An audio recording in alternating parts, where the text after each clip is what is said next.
My daughters, please help me carry my firewood. I'm so tired. Don't you ever call me your daughter. Joy and Tracy were best friends in the village of Ajuka. They were both 19 years old, both in secondary school, and everyone knew them as the two girls that always walked together. Tracy was bold, sharp-tongued, and proud. Joy was quiet, kind, and always thinking about other people. That morning, the sun was already bright. The road was dusty red and the school bell could ring any minute. They were walking fast with their school bags bouncing on their backs, breathing hard because they were almost late. Tracy kept complaining as they hurried. Joy, hurry up. If we enter late again, Madame Rose will disgrace us. I'm not kneeling today, Tracy said, dragging Joy forward like time was chasing them. As they reached the big Ayako tree beside the road, they saw an old woman coming from the opposite direction. She was very weak, bent and trembling, like her bones were tired of life. A heavy bundle of firewood was tied on her head with rough rope, and her hands shook as she tried to balance it. Her feet were bare, her wrapper was old and patched, and sweat was already running down her face. Even though it was still morning, she stopped in front of them, breathing heavily, and her voice came out thin, like she was begging with her last strength. My daughters, please help me carry my firewood to my house. It's not far from here. Tracy's face changed immediately. She frowned like she was offended. No, she snapped. Old, ugly woman. We can't help you. We are going to school and we are already late. Why are you disturbing us? Go and find your children. The old woman blinked and looked down. But Joy stepped closer with concern. Mama, don't worry, Joy said softly. I will help you carry it. Then Joy turned to Tracy. Tracy, please go to school. I will join you later. Let me help her. Tracy shouted. Joy, are you mad? Who is your mother? Is this your mother? You don't even know this woman. Come, let's go now. We are getting late. Joy shook her head. I can't leave her like this. She is weak and she might fall. Tracy grabbed Joy's arm in anger. So, you want them to punish you because of a stranger. You like suffering too much. You always want to act like saint, she hissed. Joy gently removed her hand. It's not about acting, it's about helping. Tracy's eyes became cold. Fine, carry the firewood, but don't call me when you get punished. Then she added with bitterness, and listen, you will soon stop being my friend. I don't follow stubborn people. Who does this kind nonsense? Tracy turned and walked away fast toward the school road, still angry. Still talking to herself, not even looking back. Joy watched her go for a second, feeling that painful tightness in her chest, but she faced the old woman again. The woman looked at Joy like she could not believe someone was still standing there. You really want to help me? The old woman asked. Joy nodded. Yes, Mama. She knelt, arranged herself, and tried to lift the heavy bundle. The firewood pressed down on her head so hard her knees shook, but she refused to cry. The old woman steadied it and pointed to a small path away from the main road. This way, she said quietly. Joy took her first step into the path. Late for school, abandoned by her best friend, carrying a weight that felt too heavy for her age. Yet she still moved forward, not knowing that this small act of kindness was about to open a door that would change her life forever. Joy followed the old woman into the narrow path, and the sound of the main road slowly disappeared behind them. The trees, on both sides, were tall, the bushes were thick, and the morning air felt cooler here. Joy kept adjusting the firewood with her hands because it was pressing her head like a stone. Her neck was already burning, but she refused to complain. The old woman walked slowly behind her with a small stick, breathing like someone who had been carrying pain for many years. Joy tried to keep her voice steady as she spoke. Mama, are you sure your house is not far? Because this wood is heavy. The old woman replied weakly, It is not far, my daughter. Just a little more. Joy nodded and continued, but inside her mind she was thinking about school. She imagined the bell ringing, the teacher writing names of late students, and Tracy entering class alone with that angry face, telling everybody that Joy was foolish and proud. Joy felt the shame trying to rise in her chest, but she pushed it down. She told herself, let them laugh, let them insult. This woman needs help. After some minutes, Joy's legs began to shake. Sweat entered her eyes, her breathing became rough. She stopped for a second and bent small to rest the load, but the old woman quickly said, "Don't drop it on the ground, my daughter, please." Joy looked back in surprise. "Why?" The old woman's eyes moved away. "Because dust will enter it?"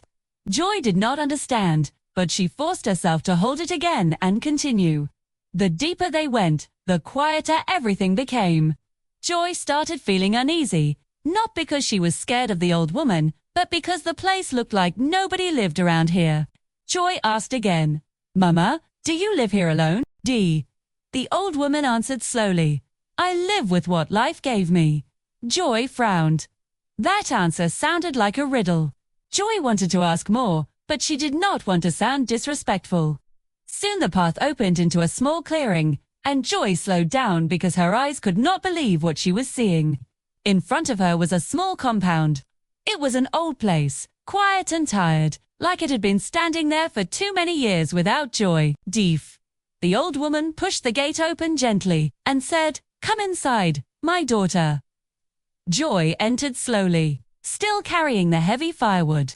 The old woman led her to the side of the yard and pointed to a spot near an old shed. "Put it there," she said. Joy dropped the firewood and almost fell with it. She held her neck and breathed hard, tears almost entering her eyes because of the pain. She looked at the old woman and then looked around again, and she could not keep quiet. "Mama, this place is dirty," Joy said with concern. "You are too weak to be doing everything alone." The old woman just watched her quietly, breathing slowly, like she was waiting to see what Joy would do next. Joy did not wait for permission. She said, "Mama, sit down. Let me help you." Joy picked up a broom resting against the wall. She started sweeping the leaves, the dust, the dirt that had gathered near the corners. As she swept, she kept shaking her head. "Mama, why are you living like this? This place needs care," she said. The old woman replied softly, "People stopped coming here long ago." Joy felt pain in her chest, but she kept sweeping. After cleaning, Joy went behind the house and found a small bundle of dry sticks and a pot that looked unused. She washed the pot well, washed her hands, and asked the old woman, "Mama, do you have anything to cook?" The old woman pointed to a small bag and a little basket. Joy opened it and found small gari, a few dry pepper, and some vegetables that were still good. Joy nodded. "Okay, Mama, I will cook something simple for you." She lit a small fire and cooked a light meal. The smell of food entered the air for the first time in that compound, and it made the place feel like a home again. Day. The old woman watched Joy from where she sat, silent, her eyes following every movement. Like she was looking at a picture she had been searching for all her life. When the food was ready, Joy served the old woman first, even though her own stomach was hungry. "Mama, eat," Joy said gently. The old woman held the plate with shaking hands and ate slowly. Day. After some time, she looked up and said, "Thank you, my daughter." Joy smiled. "You are welcome, Mama." Then Joy stood up quickly, because reality came back to her like a slap. She looked toward the direction of the school again, and sighed. "Mama, I have to go now. I'm already very late. They will punish me," she said. The old woman nodded and stood up slowly. "Come," she said quietly, and she entered the old house. Joy followed her inside, thinking the old woman wanted to give her advice, or maybe beg her to come again another day. But the old woman walked to one corner and brought out a white native pot. It was not big, but it looked special. It was clean and bright, like it was not from that dirty place. Joy stared at it in confusion. The old woman held it out to her. "This is my reward for you," she said. Joy's eyes widened. "Mama, no, I can't take it. I only helped you. It's okay." The old woman pushed it closer. "Take it," she said firmly. Joy slowly collected it with both hands, still confused. "What is it for?" Joy asked. The old woman stepped closer and lowered her voice like she was giving a secret that could change her life. If you need anything in this life, just touch this pot 3 times and whatever you need, anything at all, will be inside." Joy froze. She looked at the pot again, then looked at the old woman's face. The old woman's eyes were calm, serious, and strong. She did not look like someone joking. Joy's heart started beating fast. "Mama, how is that possible?" The old woman sighed. "My daughter," she said, "don't ever tell anybody about this. Keep it to yourself. If you talk, people will destroy you, and they will destroy the gift. And listen to me. Make sure you keep helping people. Do good, my child. Goodness is not for noise. It is for destiny." Joy nodded slowly, still shocked. "Yes, Mama," she said. Joy carried the pot carefully, like it could break her whole life if it fell. She stepped toward the door, her mind spinning and her hands were even shaking. She wanted to turn back and ask questions, but the old woman's voice stopped her like a hook. "My daughter," the old woman said. "You can't walk back home." Joy paused and turned. "Why, Mama?" The old woman looked serious. "It's dangerous. Wild animals are everywhere. I don't think you know the distance we caked to reach this place, Stu. If you decide to walk back alone, it's too risky." Joy's heart jumped. "So, what do I do, Mama?" she asked, trying not to sound scared. The old woman stood up slowly, came close to her, and spoke in a calm voice, like someone giving a simple instruction. "Clear's throat, close your eyes." Joy hesitated. Her mind was confused. Everything about that morning had already gone beyond normal. But she obeyed. She held the white pot tight to her chest and closed her eyes. The next thing she felt was a soft breeze pass her face, like the air shifted. Her stomach turned slightly, like when someone stands up too fast. It lasted only a moment. Then the old woman's voice came again, gentle and clear. "Open your eyes." Joy opened her eyes and her whole body froze. She was no longer in the old woman's compound. She was standing inside her own small room, the same room in her aunt's house. Joy's mouth opened, but no sound came out. She looked down at her hands.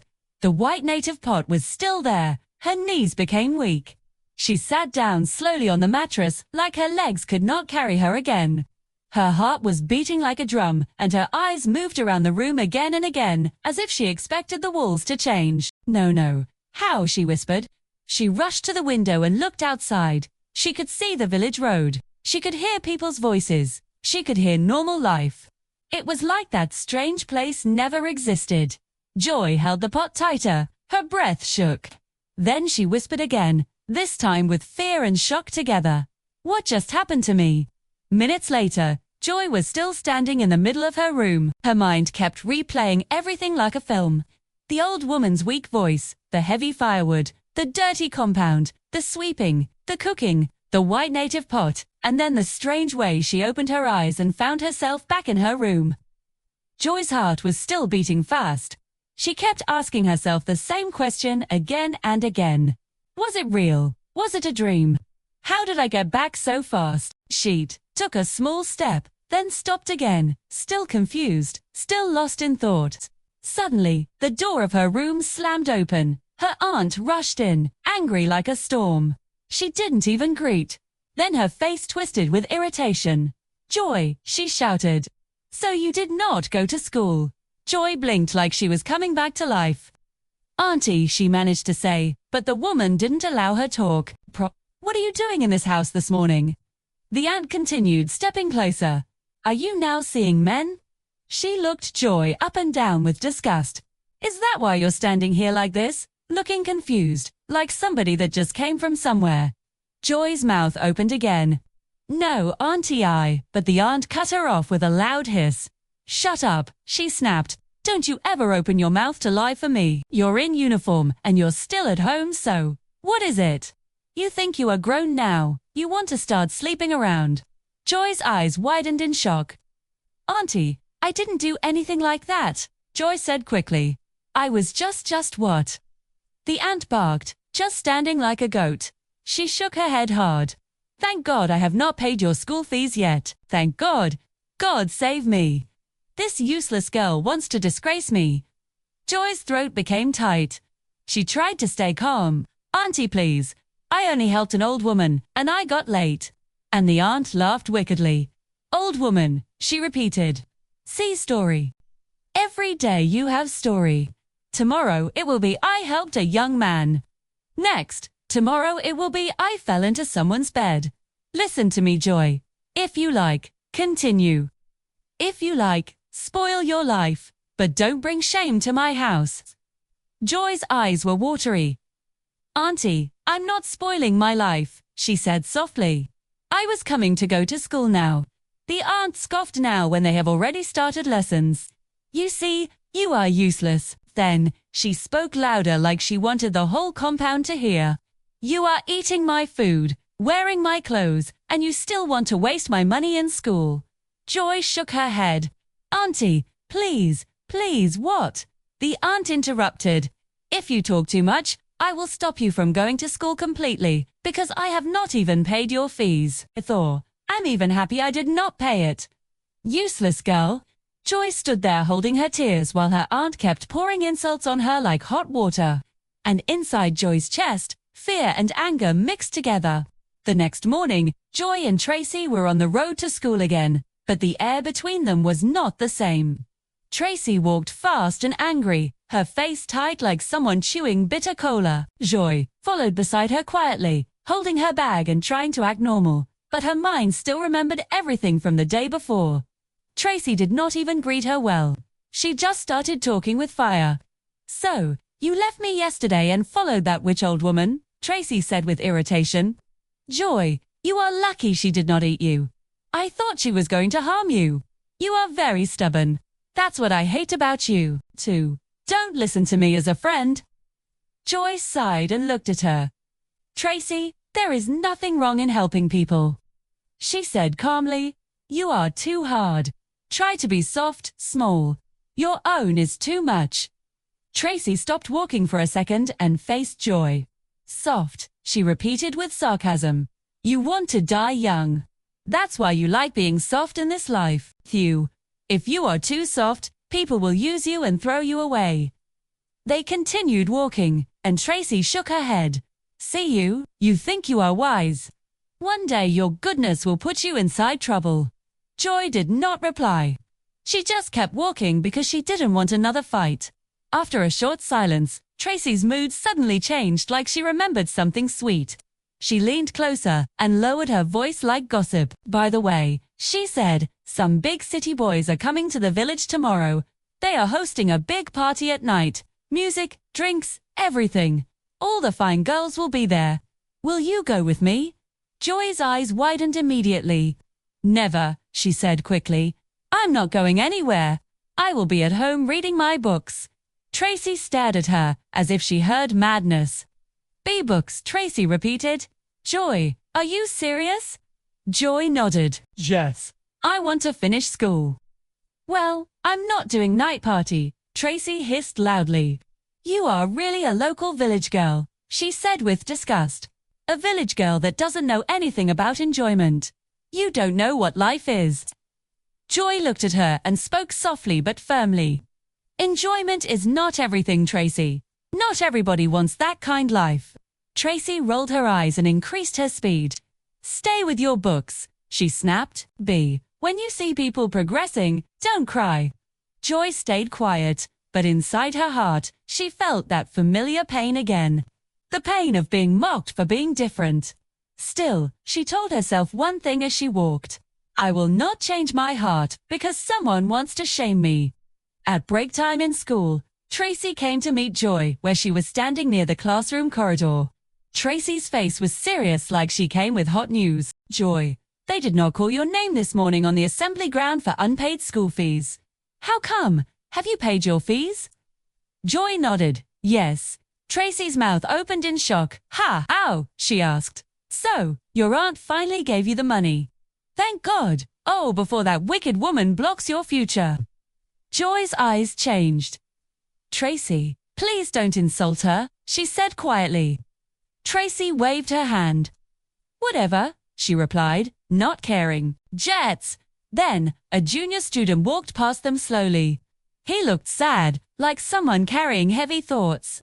He greeted politely. Good afternoon, seniors. Joy noticed his face immediately. She turned and called him. Hey, why are you sad? You are always cheerful. What happened? The boy stopped. His eyes looked tired. He hesitated, then spoke with a low voice. Senior Joy, my mother is sick. he said. She has been in the hospital since yesterday, and I have not paid my school fees too. They said they will send me home tomorrow. Joy's heart squeezed. She didn't even think twice.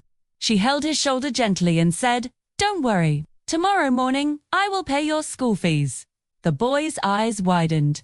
Joy continued, "And come to my house this evening, Spit. I will give you money for your mother's hospital bills." The boy's face changed like light entered it.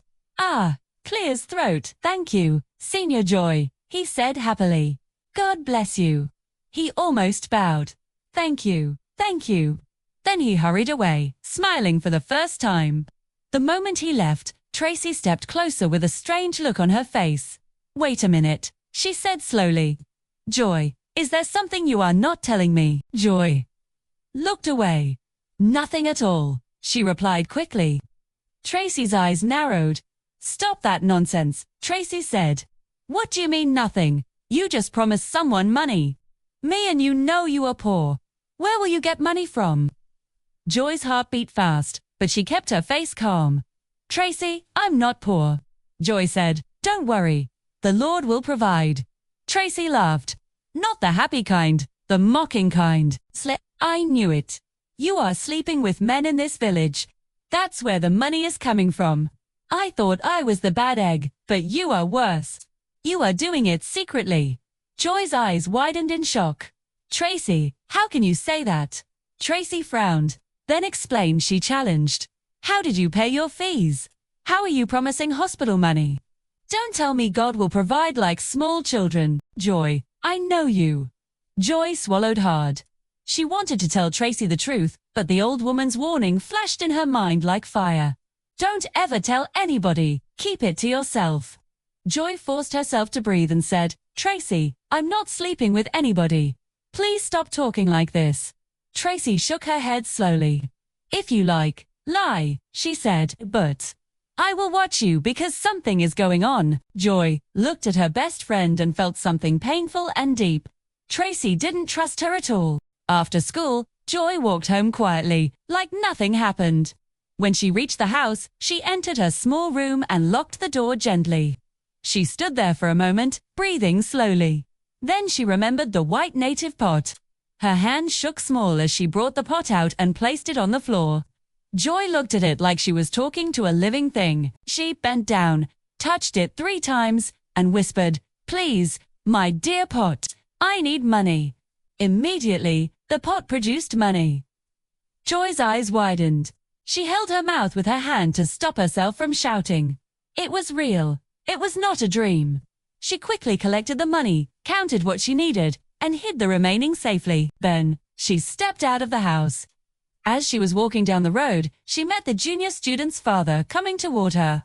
The man looked worried and tired, like someone who had not slept well. When he saw Joy, he rushed closer. "My daughter," he said quickly. "My son told me you want to help us. Is it true?" Joy nodded. "Yes, Papa, it's true," she replied. The man's eyes became wet. "Ah, God bless you," he said. "My son said you told him to bring us this evening." Joy shook her head. "No need, Papa, I couldn't wait till evening." She brought out the money and gave it to him. "Take this, use it for the hospital and medicine. Please go quickly." The man stood like someone dreaming. He looked at the money, then looked at Joy again, shocked. "My daughter, are you sure?" he asked, almost trembling. Joy nodded again. "Yes, Papa, please go and take care of Mama." The man's knees almost gave way. He lifted his hands toward the sky and started praying immediately right there on the road. "God of heaven, thank you," he cried. "My daughter, may you go to the best university in this world and graduate with flying colors. You will marry a good husband. You will not suffer. We will not beg. Keep doing good, my daughter. God will reward you." Joy's eyes became soft and she smiled. "Amen, Papa," she said quietly. "Thank you." Then Joy added, "Tomorrow morning, I will pay your son's school fees when I get to school, so they will not send him home again." The man's face opened with more joy. "Ah," he exclaimed, "what would we have done without you? God bless you, Joy, you just saved a life. Thank you, thank you." Joy shook her head gently. "It's nothing, Papa," she said. "Please hurry to the hospital." The man kept thanking her as he walked away quickly, holding the money like it was his last hope. Joy watched him go, and her heart felt warm because for the first time in her life, she saw clearly that her kindness could truly change someone's story. 2 days later, trouble came to Joy's house through the person she least expected, Tracy. That afternoon, Joy's aunt was outside in the compound doing small chores when Tracy entered, with a face that looked serious and annoyed at the same time. She didn't greet with her normal energy. She greeted like someone who came to drop a bomb and go. "Good afternoon, Ma," Tracy said. Joy's aunt looked at her. "Good afternoon, Tracy. Where is Joy?" Tracy lowered her voice immediately and moved closer like they were sharing a secret. "Ma, I came because I don't want problem." "Please don't tell Joy I told you," Tracy said quickly. Joy's aunt frowned. "Tell her what?" Tracy looked around the compound, then whispered, "Ma, haven't you heard? People are saying Joy is now sharing money to villagers like a billionaire. Money for school fees, money for hospital, money for food. Everybody is talking." Joy's aunt froze. "Joy sharing money," she repeated slowly. Tracy nodded. "Yes, Ma, and people are saying she is sleeping with local village men. That's where the money is coming from." "She is stubborn," Tracy added, acting like she was disappointed. Joy's aunt's eyes turned red, her whole face changed. "So Joy has money and we are suffering in this house." Tracy shrugged. "I don't know, Ma. I just know what people are saying. And me. I don't like disgrace. I don't want them to say I'm following bad girl. That's why I stopped moving with her." Joy's aunt's hand shook, too.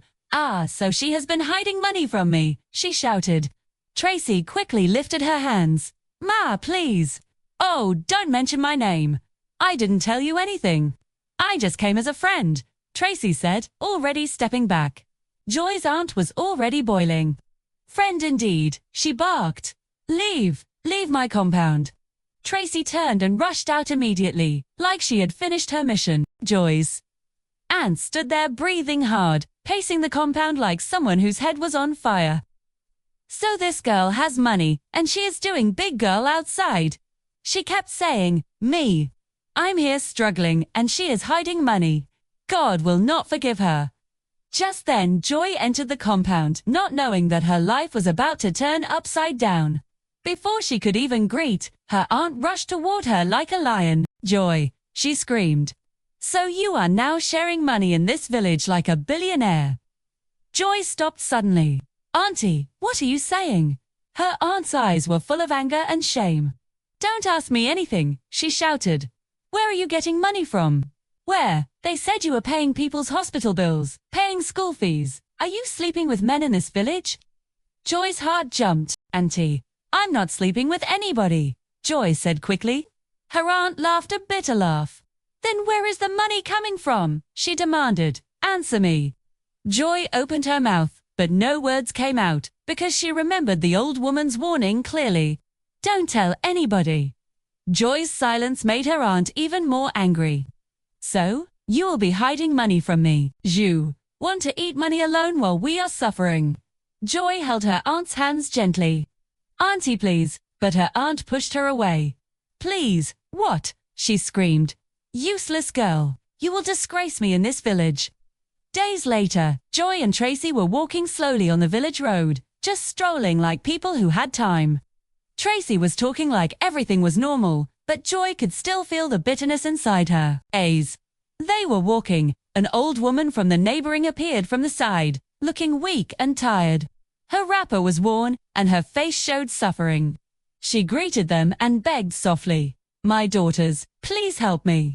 Even small money. I have not eaten. Please give me money." Joy's heart softened immediately. She stepped closer and held the woman's hand gently. "Mama, don't worry," Joy said. "I will help you with something. I will bring the money to your house later. Let me quickly go to the market first and get something for my aunt." The old woman's eyes brightened like someone who had been given hope. Thank you, my daughter," she said happily. "God bless you. I will be waiting." Then the old woman walked away slowly, thanking Joy as she went. The moment the woman left, Tracy's face changed. Anger entered her eyes. "So this is it," Tracy said, stopping on the road. "You call me your best friend, but you have been sharing money to people, and I have not gotten anything from you." Joy looked at her in surprise. "Because you never asked me for help," Joy replied calmly. Tracy laughed with disbelief. "I have to ask," she said. "Are we not friends? Must I beg you before you do for me?" Joy sighed. "Okay," she said. "How much do you need?" Tracy's eyes lit up immediately, like she had been waiting for that question. "2 million naira?" Tracy said confidently. "Cash. I want a new iPhone, too, and some clothes. I will just manage the money, though it won't be enough." Joy stared at her as if she didn't hear. "Well, Tracy, are you okay?" Joy asked. 2 million iPhone clothes. Are you out of your mind? Tracy frowned. Joy continued, her voice rising. "That is ridiculous. Where do you expect me to see that kind of money from? You must be foolish." Tracy's face became hot with anger. "But you have been sharing money to villagers. Don't pretend with me. I also heard you are sleeping with Chief Damba. We all know that man has money. Imagine to think I have been giving him attention, but he refused to see me. Now he is going out with a local classless girl like you." Joy's eyes widened. Her whole body shook with anger and pain. "Tracy, you must be a fool to say that." Joy snapped. "I'm not getting money from any man. I'm not sleeping with anybody. I help people because I want to help, not because I'm selling myself." Tracy laughed bitterly. "So, you're now talking to me like that?" She mocked. "After all, our friendship." Joy's eyes were red. "Friendship," Joy repeated. "Tracy, you don't even respect me. You only see me as someone you can use. All you do is accuse me, insult me, and spread rubbish about me. You know what? I'm done." Tracy scoffed. "Done?" Joy nodded firmly. "Yes, I'm done with this friendship. Please stay away from me forever." Trace opened her mouth to speak, but Joy didn't wait. She turned and walked away angrily, leaving Tracy standing on the road in shock and bitterness. Joy got home that day with her heart still hot from the fight. She entered the compound quietly, but her aunt was already waiting like someone who had been looking for trouble. The moment Joy stepped in, her aunt started shouting. "So you are now rich, sharing money," she said with anger, too. "You are walking up and down like big woman, yet you are contributing nothing in this house. Joy, listen to me very well. Soon I will send you out of my house. You will go and survive by yourself, since you like doing things your way." Joy tried to talk, but her aunt didn't allow her. "Don't give me story," she barked. "I'm tired of you. I'm tired of your secret life. You think I'm stupid? For one day you will just disappear and bring disgrace. Mark my words. You will leave this house soon." Joy went to her room and sat down, breathing hard, her eyes full of tears. She felt trapped. She felt alone. She had lost Tracy. She was fighting her aunt, and the village was already talking. A week later, on a quiet evening, someone knocked on Joy's door, too. When Joy opened it, she saw Tracy standing there with a small smile and a bottle in her hand. "Joy," Tracy said softly. "I'm sorry." Joy's face stayed hard. Tracy stepped closer. "Please, my best friend," she begged. "I was angry. I talked too much. I miss you. You know you are my only true friend. Forgive me." Joy looked at her for a long time. Tracy's eyes were watery and her voice sounded sweet like honey. She kept begging, saying nice things, reminding Joy of old times, laughing softly, touching Joy's hand like she truly cared. Joy's heart was soft inside, even when she tried to be strong outside. After Tracy begged for a while, Joy finally sighed and said, "Okay, I forgive you, but don't ever talk to me like that again." Tracy's face opened with happiness. Thank you, she said, almost jumping. "Let's celebrate with this wine, my best friend." Joy hesitated immediately. "Tracy, you know I don't drink alcohol," she said. Tracy waved her hand quickly. "Ah, stop it. It's not alcoholic, it's just normal wine. Non-alcoholic, it's like juice. I brought it because I know you like sweet things." Joy still looked unsure. Tracy laughed. Joy, do you think I want to harm you? After I came to beg you like this? Come on, just small. Joy finally agreed because she wanted peace and because Tracy was her friend again. They sat in Joy's room and Tracy poured the drink into 2 cups. Joy took small sips at first. It tasted sweet and it didn't burn her throat like alcohol, so she relaxed. Tracy kept smiling, acting happy, telling jokes, making Joy laugh small. Then Tracy poured again. Drink more, she said. Today is celebration. Don't be stingy with yourself. Joy shook her head. It's okay, Tracy insisted. Just small more. Joy drank again. After some time, Joy's head started feeling light. Her eyes began to blink slowly. Her body felt warm. She laughed at things that were not even funny. That was when Tracy leaned closer with a serious face. Joy, she said softly. Please tell me the truth, Dee. Where do you get money from? Joy smiled stupidly and waved her hand. It's God, she said. Tracy frowned. Stop that. Which God will be dropping money in your hand like that? Tell me, I'm your best friend. Joy's head swayed. God, she repeated again, laughing. Tracy's eyes became sharp. She poured more into Joy's cup. Drink, she said gently. Maybe you'll feel better. Joy drank more. Joy's tongue became loose. Her eyes became heavy. She started talking anyhow. Tracy moved even closer, her voice like soft robe. Joy, that day you followed that old woman with firewood. What happened? Joy's face changed like she remembered something. She giggled and whispered. Old woman, she gave me a pot. Tracy's heart jumped. A pot, she asked, trying to keep calm. What kind of pot? Joy laughed again. White pot. If you touch it 3 times, money will come. Tracy's eyes widened with greed, but she pretended to be surprised for Joy. Ah, where is the pot? She asked softly. Joy pointed lazily. Spent under my bed. Tracy stood up immediately, trying not to look too fast. Joy's head fell sideways as if she was sleeping. Tracy quickly bent down, lifted the bed cover, and saw it. The white native pot. Her breath caught. She grabbed it fast, held it tight, and looked at Joy one last time. Joy was already half asleep, not knowing anything. Tracy turned, rushed out of the room, and disappeared with the pot. Joy woke up that morning with a heavy head and a confused mind. She remembered only 2 things clearly. Tracy came to apologize and Tracy brought a drink. After that, everything in her memory was blank, like someone wiped it clean. Joy sat on her mattress for a while trying to force her brain to remember, but nothing came. She felt angry, not because Tracy apologized, but because Joy knew something was wrong. Sure, couldn't explain it, but her spirit didn't feel at rest. What did she do to me? Joy whispered to herself. Why can't I remember? She stood up quickly and decided she would go straight to Tracy's house to ask her what happened last night. She told herself, if Tracy is truly my friend, she will explain. I won't keep guessing. Joy stepped out and started walking toward Tracy's house, her face serious and her heart hot. On the road, she met people greeting her, but she barely responded. She was too focused. As she walked, she suddenly saw the old woman again.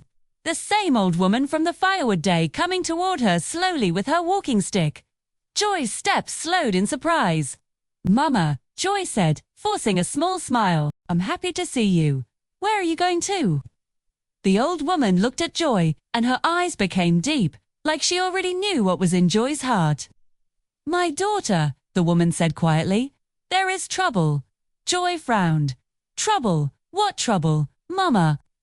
The old woman moved closer and lowered her voice. That's your friend, Tracy. She has stolen your pot. Joy froze on the road. Her whole body turned cold. What? She whispered, Mama, what are you saying? The old woman nodded slowly. I'm telling you before you go and waste your time, she said. You are on your way to her house now, thinking you will ask her what happened yesterday. But listen to me.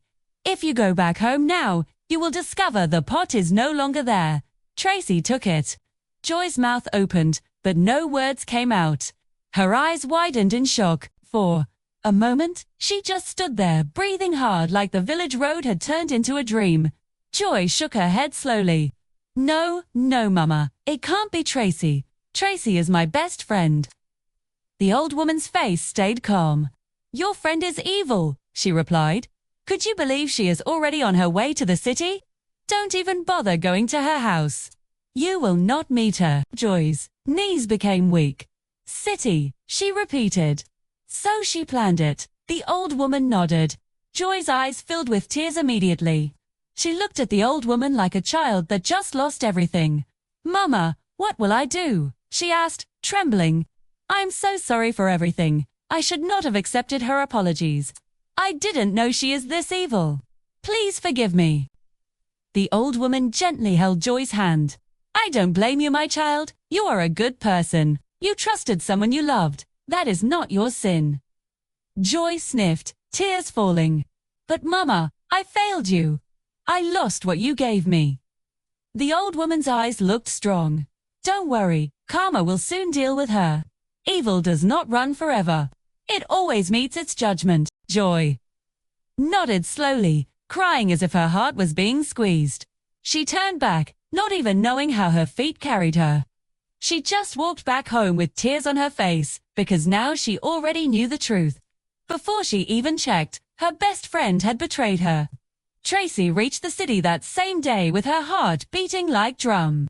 She didn't even go to any friend's house first. She entered a small cheap room she paid for, near a noisy street, and locked the door quickly like someone hiding stolen gold.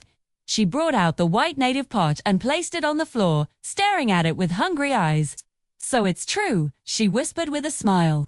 She touched the pot 3 times and said, Oh, sweet pot, please give me 10 million naira. Immediately, bundles of money appeared inside the pot.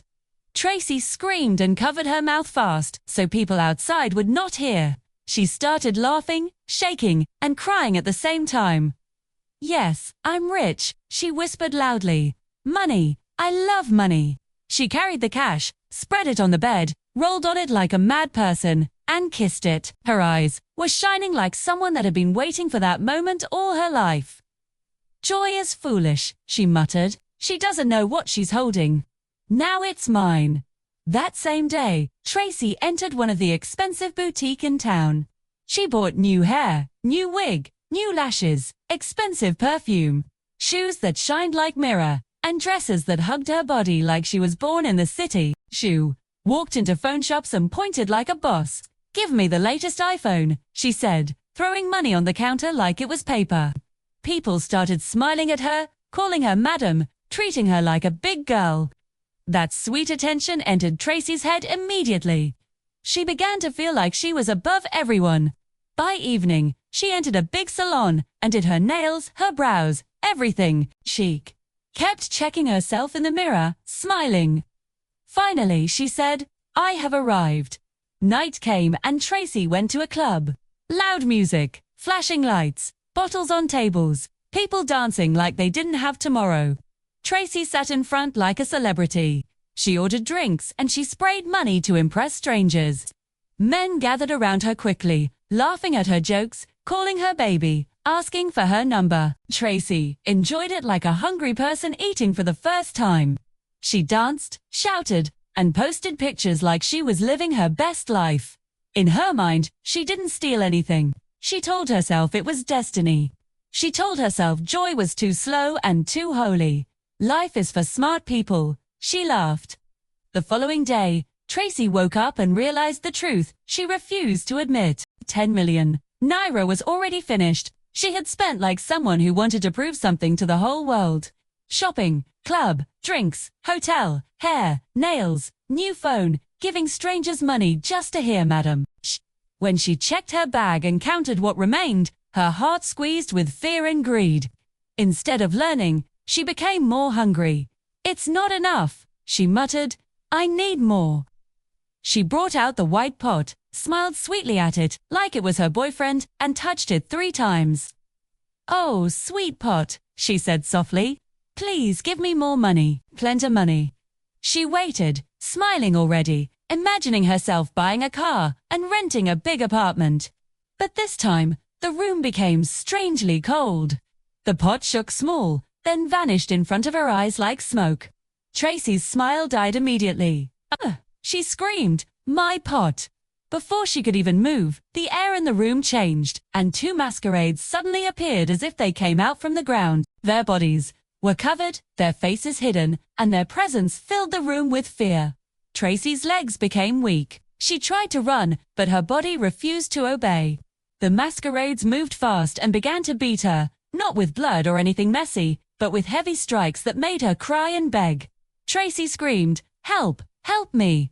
But nobody came, and the walls swallowed her voice. As she cried and begged, one masquerade spoke with a deep, angry voice that sounded like thunder inside a drum. "Greedy human," it said. "Wicked soul. You stole what is not yours. You used friendship as trap. Now listen carefully. Go to the village now. Go and apologize to your friend. Go and return what you stole." Tracy was shaking violently, crying until her face was wet. "Please, please don't kill me." She begged. "I'm sorry. I'm so sorry. Forgive me. I will go back. I will apologize. I will do anything." The masquerade stepped closer and warned her. "If you delay, your suffering will be worse. The gift you stole will never bless you. It will only destroy you." Tracy nodded quickly, crying like a child. "I will go now," she promised, voice broken. The masquerades disappeared the same way they came, suddenly leaving Tracy alone on the floor, trembling, bruised, and terrified. And for the first time since she stole the pot, Tracy understood one hard truth. Some shortcuts lead straight into punishment. Meanwhile, Joy was in the village, sitting on her mattress in her small room, quiet and broken. Her eyes were swollen from crying, and her chest felt heavy like someone poured sand inside it. She kept blaming herself. "Why did I trust her? Why did I drink that thing? Why didn't I listen to my spirit?" She stood up slowly, wiped her face, and turned to sit again. Then she froze. Her heart almost jumped out of her chest. On her small wooden table, right there in front of her, was the white native pot. Joy stared at it like she was dreaming. She moved closer slowly, touched it lightly, and pulled her hand back again as if it would disappear. "No, how?" she whispered. Her eyes filled with tears again, but this time it was shock and relief. She was still looking at the pot when the air in the room changed gently, and a voice came. Soft but clear, like it was inside her ears and also inside her heart. "My child, be careful with Tracy," the voice said. Joy's whole body shook. The voice continued, "She is on her way to your house. Forgive her, but stay away from her. Do not be close to her again." Joy swallowed hard, trembling. Who is speaking?" she whispered. But the voice did not answer that question. It only repeated, "Forgive her, but stay away." Then the room became normal again, quiet like before. Joy stood there breathing hard, staring at the pot as if it was alive. A few minutes later, there was a knock on the door, fast, urgent, like someone chasing Mercy. Joy's heart tightened. She walked to the door and opened it slowly. Tracy was standing there. Tracy did not look like the Tracy that left the village with pride. Her eyes were red. Her face was swollen from crying. Her body looked weak, like she had been through something terrible. The moment she saw Joy, she fell to her knees immediately. "Joy," she cried, "please forgive me. I'm sorry." Her voice was shaking and tears were running down her cheeks like rain. "I was blind. I was blinded by greed. I don't know what came over me. Please, my friend, forgive me." Joy stood still, watching her quietly. Her heart was hurt, but the voice she heard earlier was still fresh in her mind. Tracy crawled closer, still crying. "I swear I'm sorry," she begged. "I did a terrible thing. I don't deserve you. Please don't hate me. Please forgive me." Joy's eyes were calm but firm. "Tracy," Joy said slowly, "I forgive you." Tracy's face lifted with hope. "You do," she whispered, breathing fast like someone who just got life back. Joy nodded. "Yes, I forgive you," Joy repeated. Then she added the words that cut deeper than shouting. "But we can never be friends again." Tracy's mouth opened in shock. "Joy, please," she cried.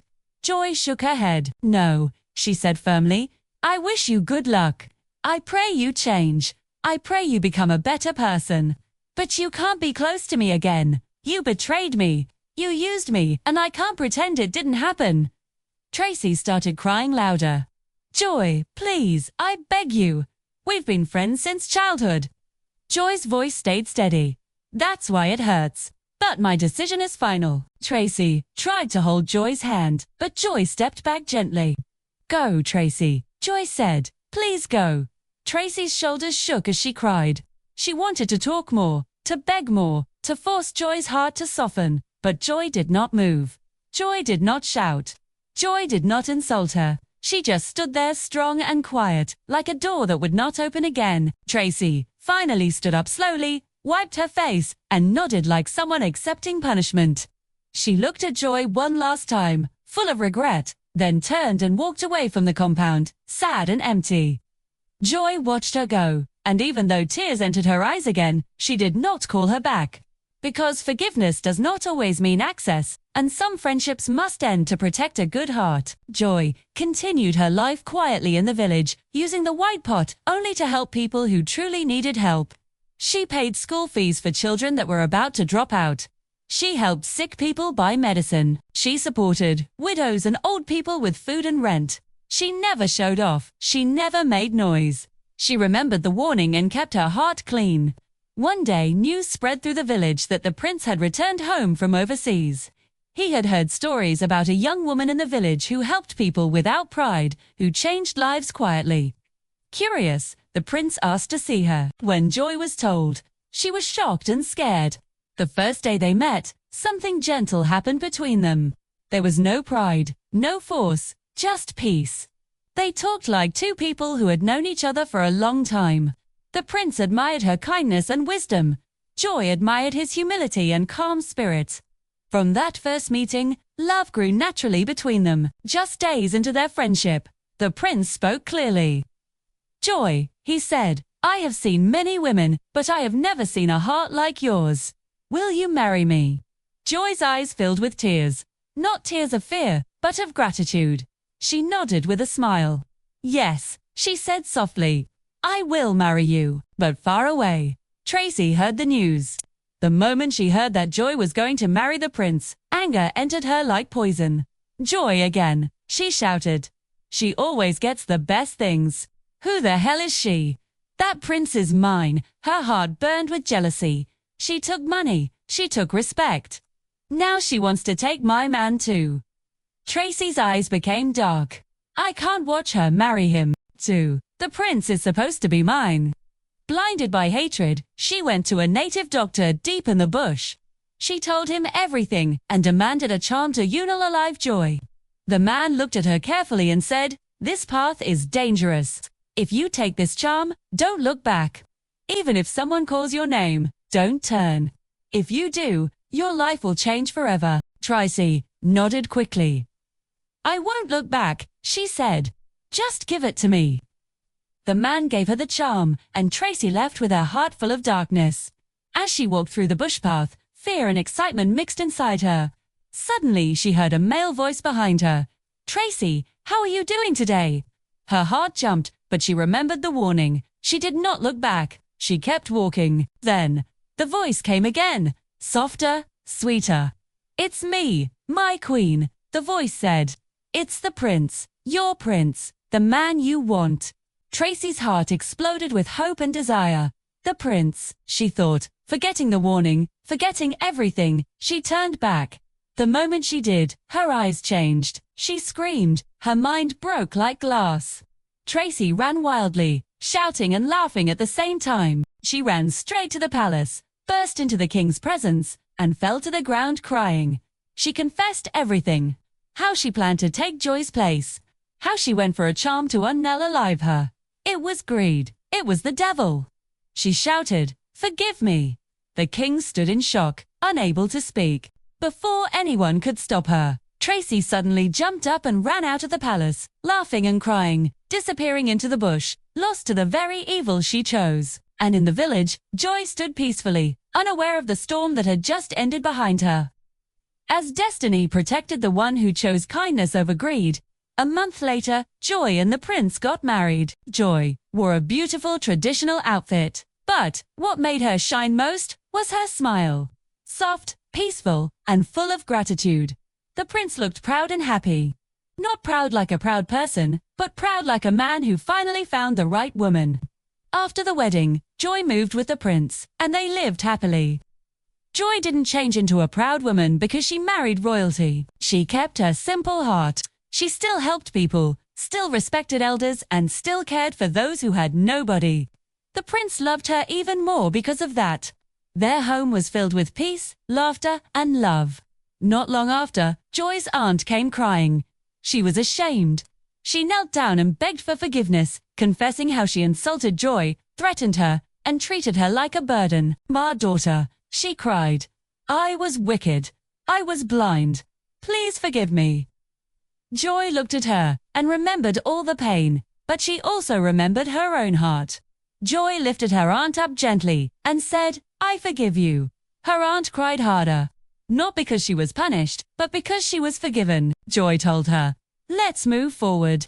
Just change." And from that day, Joy's story became a living lesson in the village.